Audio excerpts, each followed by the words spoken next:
A Jefferson City elementary school student safe after a man tried to kidnap her. One neighborhood that usually doesn't see crime is seeing things differently after a home invasion. And no watch, no warning. An unexpected tornado hits Randolph County. KOMU 8 News at 6 starts now.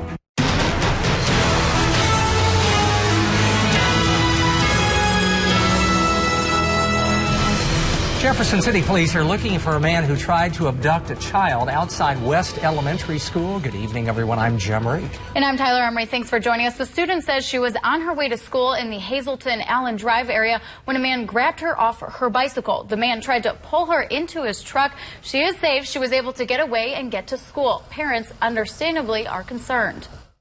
Yeah, of course you have immediate concerns. Your child goes to that school, especially since your child actually physically goes to that specific school. It's scary. Like that could have been my child, you know, like, I don't know. It's just very scary, very unsettling, very, you know, brings goosebumps, and, you know, it's just scary. I don't know. It's just scary.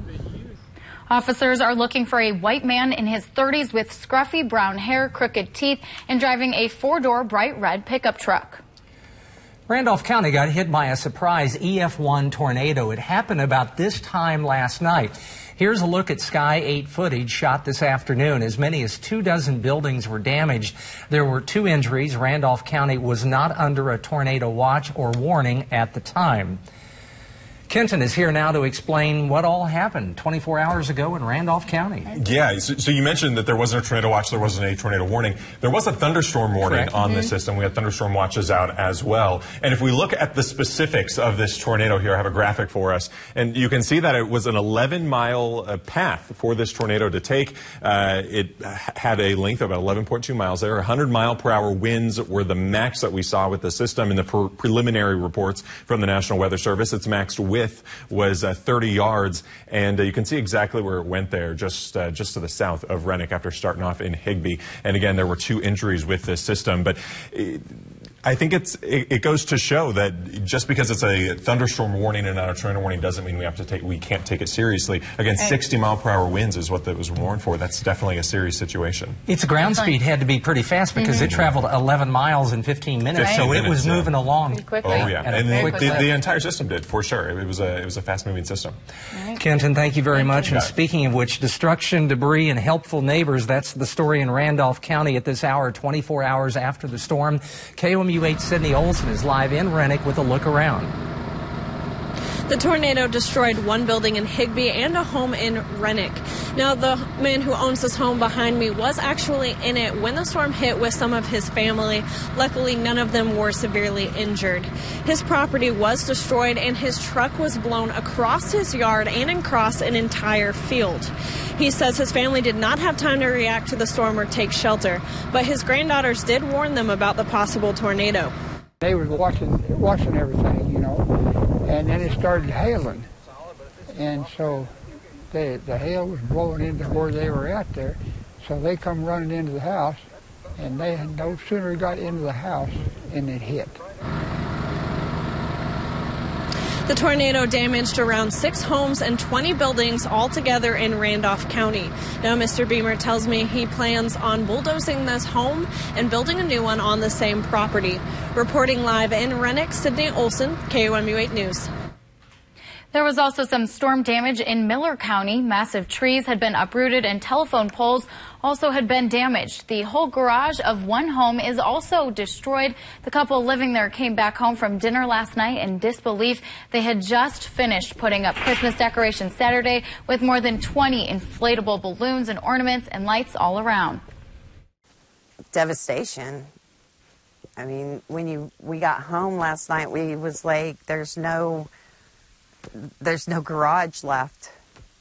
All of our Christmas ornaments, decorations, balloons are now, who knows where, destroyed. Just feel devastated. The Watsons say they were outside playing Christmas music all afternoon as they worked to salvage anything they could. Here's what's happening right now. An officer is facing life-threatening injuries in a hospital after a man shot him in Arnold this afternoon. The suspect is dead. The officer was taking the suspect to the Arnold Police Department when the suspect shot him near the back of the head. Columbia police arrested a man after a home invasion on the south side of town early this morning. Officers say 21-year-old Aiden Dennis Murphy and another man broke into a home on Apple Tree Court. Officers say Murphy hit a 35-year-old woman in the face with a gun. They stole things and ran off. About 3 hours later, officers say Murphy returned to the scene where they arrested him. He now faces several charges, including felony robbery.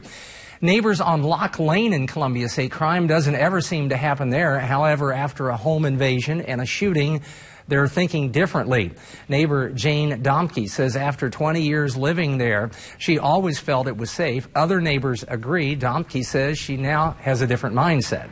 A little bit more cautious. I mean, I hate to say this, but I didn't used to lock my door. Boy, you better believe I lock my door all the time now. You know, so it just makes the neighborhood feel different. It was always so safe. According to police, the man who was shot is stable. Missouri Attorney General Josh Hawley announced today the state withheld key evidence during the trial of an officer-involved deadly shooting. Hawley says the investigation showed the state didn't share evidence with the family of Anthony Lamar Smith. Smith was shot and killed by now former St. Louis police officer Jason Stockley. Hawley said his predecessor, Chris Koster, was aware of DNA evidence and didn't disclose that in a timely manner. The city paid Smith's daughter nearly $1 million as a settlement. It was a lot colder outside today, and Kenton says it's not going to warm up anytime soon. Let's check in with him now. Kenton. Yeah, I'm sure that's not that's not good news to a lot of folks' ears, but it is going to be cold for a while now. We've been talking about it for a week at this point. 36 degrees in Columbia, 37 in Fulton, 41 in Jefferson City. Winds, luckily, are calming down a bit more. They're just around that 10-mile-an-hour mark throughout the area, everything in from the west-southwest at this point, and we're going to keep those winds for the rest of our night this evening. Our temperatures in the 30s here, 36 pretty much every hour almost, and we're getting down cold into the upper 20s here by tomorrow morning. Then we're at 45 degrees tomorrow afternoon, and then we drop down even colder. We're at 33 only, around the freezing mark for a high temperature on Thursday. Coldest day we've had so far this winter, or this fall, this season, since last winter, I should say. Not officially winter yet at this point, and we're going to have a lot of sunshine there too. We do have a slight chance for a sprinkle tomorrow, and then some flurries still in the forecast for Friday. I'll break that down hour by hour. It's coming up right after the break. Kenton, thank you very much. The flu is hitting Missouri hard this year. What's causing the spike? Plus, a coaching change Mizzou fans probably didn't see coming. That's later in sports.